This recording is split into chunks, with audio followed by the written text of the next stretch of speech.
But I lost $24 million in the first 2 hours of the crisis. That capital that was going into Dubai has to look at other places. When Latin America is doing super bad, people wants to get out and they come to Miami. The capital comes here. So we're here with Fernando, CEO and co-founder of Vertical Developments. You speak 5 languages and understand 3 more. Correct. That is a lot of global experience.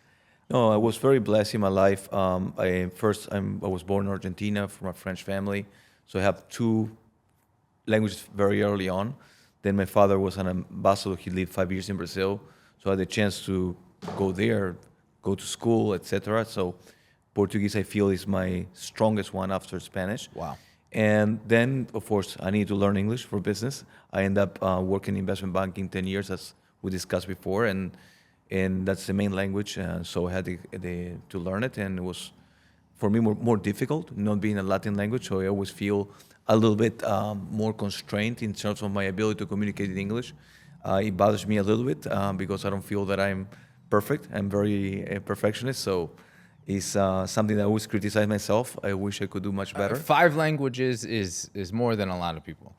Well, no, I know, but I mean, the issue is that when you work in this type of community, especially, I spent 10 years in Europe. In Europe, a minimum baseline is 3 languages. It's very difficult in Europe. Here in the U.S., as you know, the 70% of Americans, they don't have their passport, and there's not so much.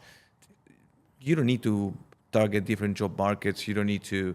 You have all the type of geographies in the United States. So this is a continent. So I think that has limited the ability to, or the willingness to try to go to other places and to learn other cultures. And I think it's good and bad. No, I think it's very enriching when you have the chance to be in other countries and to see other cultures. And I think that made me very unique because I feel comfortable pretty much with everyone. My father was stationed in Morocco for 4 years. Of course, the most important ones were Washington, D.C., Brazil, Belgium with the European Union. So I was very blessed. I live in amazing places. I had a great exposure to politics, to social events, and that helps you. You have a very international perspective, and I'm sure that's helped you in business, understanding different cultures and how people operate. What are some of the differences between working in Latin America, working in Europe, and now working in Miami in the U.S.? Well, I feel that, let's start with Latin America. And Latin America is a very social-driven type of business. I feel that you need to get to know the people. They need to trust you. Remember, in our countries, the institutions, they hardly work. So everything's about who's your family, what circle of friends you have, what type of reference they can give on you. And that's why you try not to commit mistakes, because they're very widely spread if you commit mistakes. And I feel that it's everything who you know. Yeah. And you need to pick up the phone and say, I'm doing business with this guy. Is it okay or not? No, he's cool. Okay, fine. Then when you go to Europe, in Europe, I think that the people value more their lifestyles, and they value more your upbringing, your culture, your class, in a way. It's more classist. And I feel that the more you know about art, culture, and it opens many, many doors. It's not so much about the money. I think it's more about how you conduct yourself. Yeah. And again, the business also are done through relationships, but it's slightly different. I think the U.S. is the most meritocratic society in the planet. I feel here, if you work hard and you do the right thing, you're a very good professional, and eventually it will pay off. And I think that mix of things has helped me to be who I am today. So I'm very glad. You worked in New York City. Yes, as well. I had the chance to work there in investment banking. I endured the Russian devaluation crisis, 3 days without sleeping. Wow. Maybe 40 coffees, but I lost $24 million in the first 2 hours of the crisis. So I was trying to making it up. I was having a huge book from, I don't want to mention the institution, but I think that there was a big loss that day, and I worked really, really hard to recover it, and that polishes you a lot. I mean, you can test your limits in terms of endurance and stress, and I think that has been a positive experience afterwards, not during. Right. So, and you've worked a decade in finance, investment banking. How has that shaped your development career? Well, I think that it has helped me. I feel that, of course, I started with a big weakness that I never built anything. Okay, so one thing is the financial models and the spreadsheets. You know it very well. Sometimes we fell in love with the deal. We fell in love with the economics of the deal, and sometimes there's certain other aspects of the business that you learn as you go. No, and I feel that it helped me a lot from the modeling, from doing quick analysis and the writing about any specific site. I also became a chief economist for Sotheby's, so I wrote a lot of research in real estate, and I like it. Honestly, I would be perfectly happy doing Excels and contracts. Yeah. To talk with people sometimes, you need to do it, as you know, but it's something that is like a learning process in a way that you start to improve your communication skills and to be more public. I mean, when you work for a company and you start becoming the founder, I feel you have the more exposure you start like learning some tricks to make you more accessible and more public and more like a social persona becomes important. No, Right. in the very beginning, that's something that was not born with it, but I think that's has been the major thing is to be very quick understanding the macroeconomic environments to try to predict some trends. I feel that the forecasting has been. I was a teacher assistant in econometrics, so I love modeling and. I try to understand where the interest rate were going to go. I'm trying to understand what's happening with the dollar strength.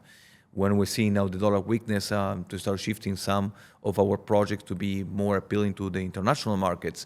And are you thinking this is going to be a short term, or this dollar, in a way, loss in value will endure 2-3 years? Is the entire cycle of a project, or it's just like a short-lived thing, and it's just going to put some social media and Google Ads to try to get some quick bucks in sales now. So these are the type of things that I try to understand, and I think it becomes very natural. And I think that has been a positive outcome of being in investment banking.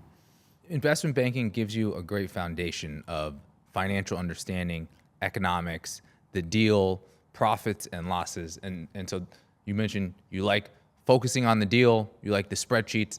Similarly, I have a finance investment banking background, so I love the deal, I love the numbers, very important. You have to build a team in development, and That's correct. Development is a team sport.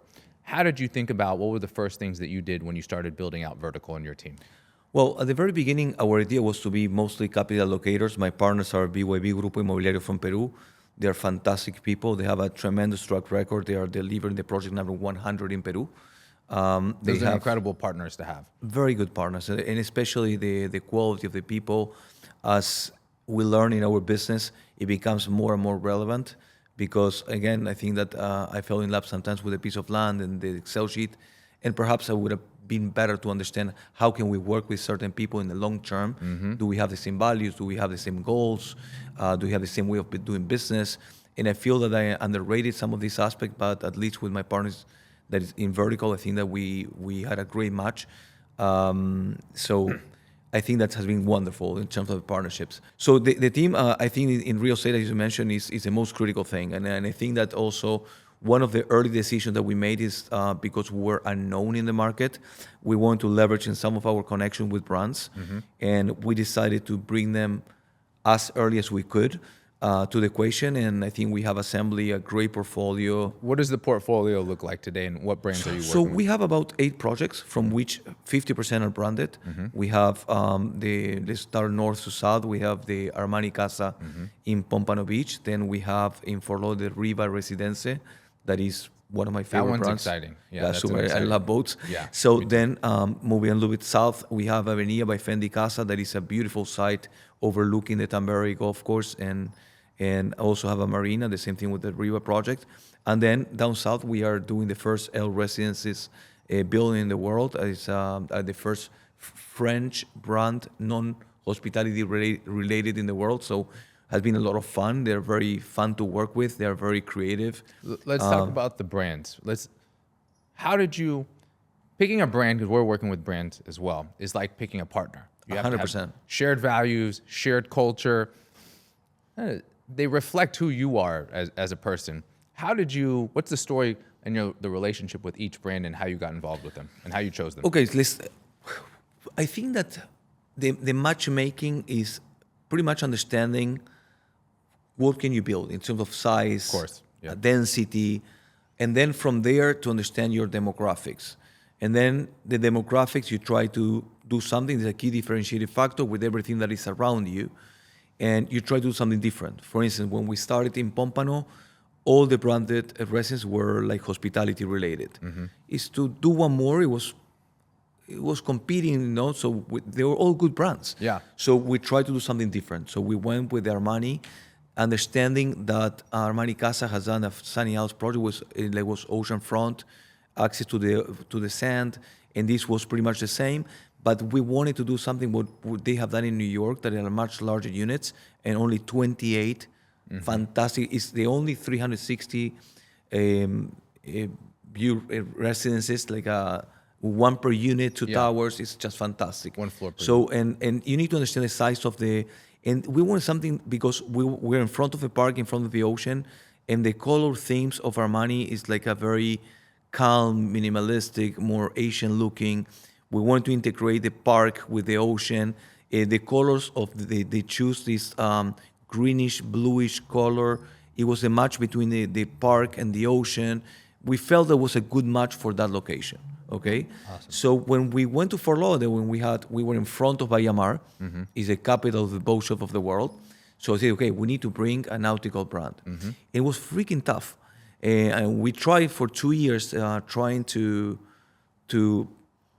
get them, and they would play very hard to get, but eventually they decided we were good partners, and they seen what we have done with other projects and feel they start trusting us.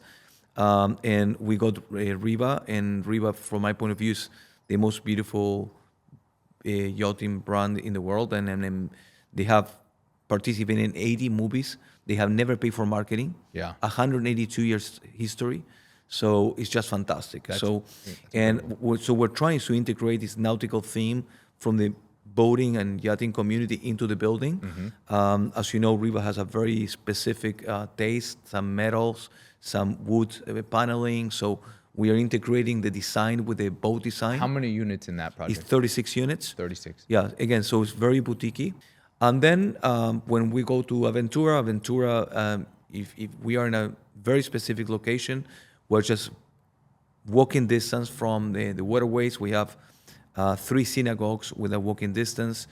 And we've seen how Fendi has done a great job with Chateau Fendi in Surfside. As a matter of fact, was one of the highest resale market in the market. Yeah. And we felt it was going to be a great match for the Jewish community. We want to do something 22 very large units. We have integrated the possibility of doing kosher kitchens, Shabbat elevators. So it's very, very catered to the ultra luxury Jewish community, especially everything's taking place in New York. We feel that it was going to be a great place for the people to come and enjoy what Florida has to offer. We have 13 marina slips, all the living areas overlooking the Gulf, so it's fantastic. We have a tremendous amount of amenities in all our buildings. I feel something the curation of amenities has been one of the specific high points. And again, so these are the 3 ones that they are more the $5 million to $25 million range. Yeah. And then we have El Residence, is the northern tip of Edgewater. And El... Right next to Design District. It's 2 blocks from the Design District, walking distance, amazing. And El is a fantastic brand because it's very flexible and you can use it in so many ways. And it's very funny because we were thinking, okay, what can we do something that is young? Because they were going to be smaller units. We're talking about 550 to $1.5 million. How did you meet them?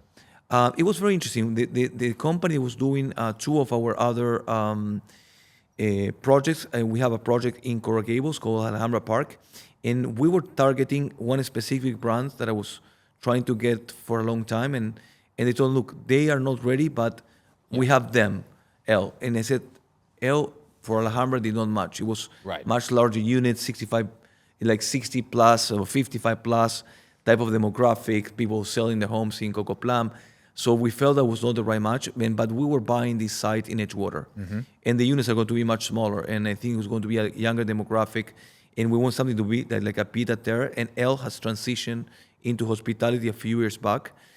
They opened Maison L in Paris and Amsterdam, and now they're expanding all over the world with this hospitality concept. So we brought them in because of they have two main line of business. It's the fashion and el decor. And if you see the design district, it's all about fashion and decor. Yeah. So we say, okay, makes sense. And then they are very strong in the participation of the Swim Week in Miami. So we had Miami Beach just across the bridge. We say, okay, this is a fun thing. We can do a lot of marketing. And Joanna, it's our chief marketing officer, done How a many beautiful units work. there, and what's this? It's estimated 189 sellout? units. It's 189. And the sellout? The sellout is about 180 million. Okay. Yeah, because we also have the retail, we have rooftops, so the amenities are fantastic in the building. You have a lot of high quality sites with water. At Prosper, we focus on water as well. We share that. Hey guys, my firm Prosper Group is a Miami-based real estate development firm focused on ultra luxury waterfront and prime properties here in South Florida. We source off-market real estate, and we handle everything from acquisition, design, through construction and sales. If you are an accredited investor and you want to learn more about how we work and how to invest with us, go to prospergroup.com/invest and book a discovery call. Let's talk about capital, investing in your projects. You have great capital partners that you've built relationships with.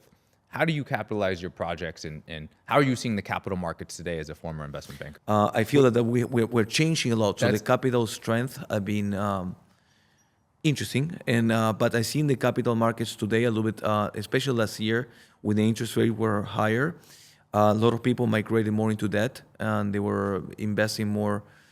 They wanted to do more like a short-term debt, and we don't like debt. We only have $5 million of the entire equity stock that is debt, so we try to shy away from debt. We don't like it, so last year was tougher on the capital raise. Yeah. I feel this year started to open up as the interest rates are coming down after the fourth quarter of last year. So we feel that the appetite for alternative investment is growing back again. Yeah, it definitely feels like the equity markets are opening back up, at Yeah. least here in South Florida. And also for multifamilies. It's a market that we have not discussed, but the numbers did not work out. For the last 24 months were very difficult to put a project together. And I feel with the compression of the interest rate and the cap, this cap compression is becoming again a little bit more reasonable. And we are looking forward to expand our multifamily portfolio in the future. You said something that's interesting that I want our listeners to key in on. So you bought sites earlier in the firm's After COVID. history, after COVID, that the sellout today would be around 20 million. And now with L, your sellout is 180 million. So nearly 10 times the sellout. When we bought it, the original sellout that we had in the pro forma was about 110. Yeah. And now it's 180. Yeah. Riva was 110, and Yeah. now it's 250. Yeah. Aventura was going to be 100, now it's 168. So, yeah, the deals grew. So This shows, one, the growth of the Miami market. 100%. Prices going up. Miami's real estate market, condo prices over the last 14 years in Miami have increased every single year for the last 14 years. Let me give you a stat. If you were putting $1 in the year 2000 exactly, today it will be $4. Yes. 400%. Yeah. Since the beginning of the new millennium. So yeah, the market has been performing north of 6.8 to 7%, trending, including the drop in the market that we had. Remember that the 2019 to 2021, the market was hit after the 2008 crisis. So even that, the appreciation has been very substantial. And I think it's just the tip of the iceberg, because what is the main difference between Miami and other capitals in the world? You go to Paris, you go to London, even New York, to find a piece of land is very, very difficult. Right. You don't have a lot of infill locations. And what that means that the allocation of the land in your capital stock in Spain is 40%. In London, I've seen up to 60% the land, which is crazy. Yeah. And here we're still in 10. Yeah. So 10, oceanfront, maybe 20. You know? Yeah, But yeah. that's the reality. So we're still in a comfortable zone worldwide, in the worldwide aspect. But we are start seeing signs of scarcity, because I remember when I came to Miami in 2003, I was standing in Brickell, there was nothing. Right. And there was like 2-3 restaurants to go. Now we have hundreds, So We're seeing all these people. We have 1,000 people migrating to Florida every single year, from which 50% comes to Southeast Florida. So as far as the immigration trends remain consistent, the real estate market here, we can have like a mini cold or whatever, but it's going to, in the long term, I'm very bullish with the market. So, because it's all about fundamentals. And the fundamentals are based from geopolitical position that we master pretty much Latin America and a section of Europe and the Caribbean from here. Then we have a very attractive tax structure, and you know that better than anyone. And now, if this new regulation that they're going to be canceling the property taxes for homestead properties passed, will be another boom for us. I feel that the other aspect that is fantastic is we're the most cosmopolitan city in America. Yeah. We have seen all these disruptions in different places, increasing crime in Chicago, uproars in different places because of Miami, so Miami's rival in the global real estate market 100%. has arguably been Dubai. And we're seeing what geopolitical issues, instability in that region is doing to that market.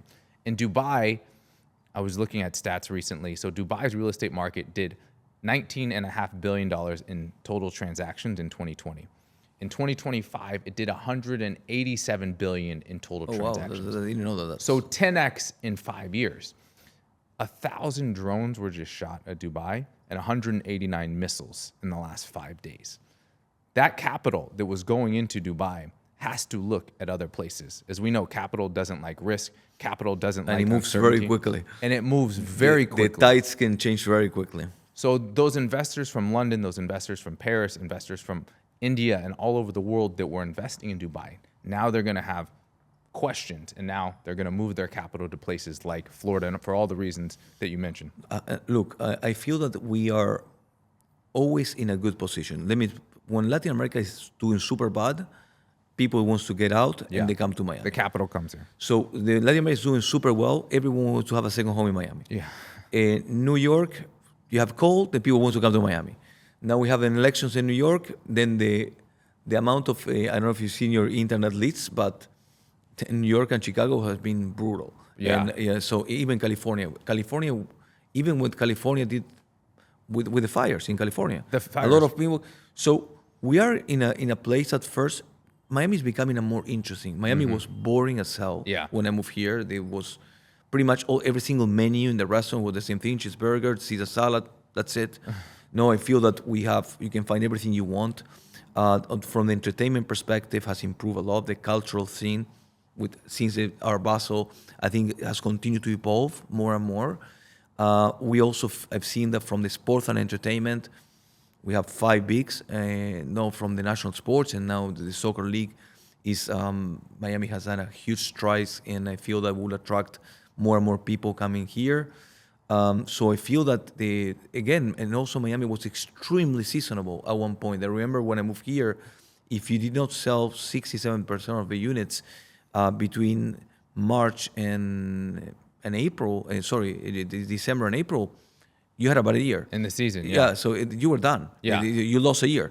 So now, of course, we continue to be seasonal because the people continue to be more snowbirds and the people have the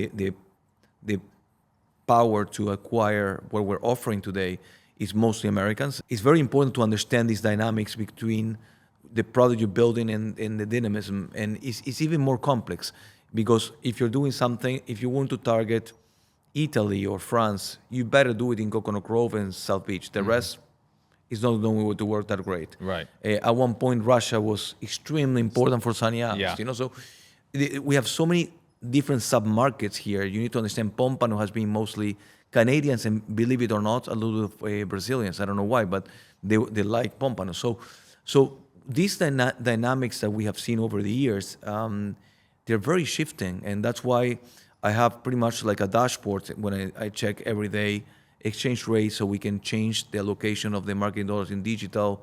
We try to be smart about our marketing dollars. But look, we're looking forward to 2025. I feel that the mortgage rate reached 7.8. So force the transactionability in real estate has been super low. Right. And you can see that from the stock market prices of the real estate companies.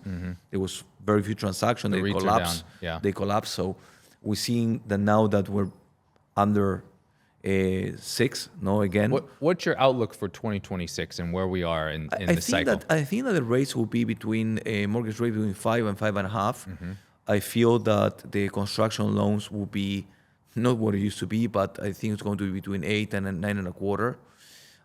I feel that the dollar will remain weak, especially because the concerns about that the wars will continue to erode the fiscal capabilities of the deficit will continue to be there. So the issuance of bonds are going to continue, but with a lesser demand, because I don't see China buying U.S. Treasuries or Canada for that matter.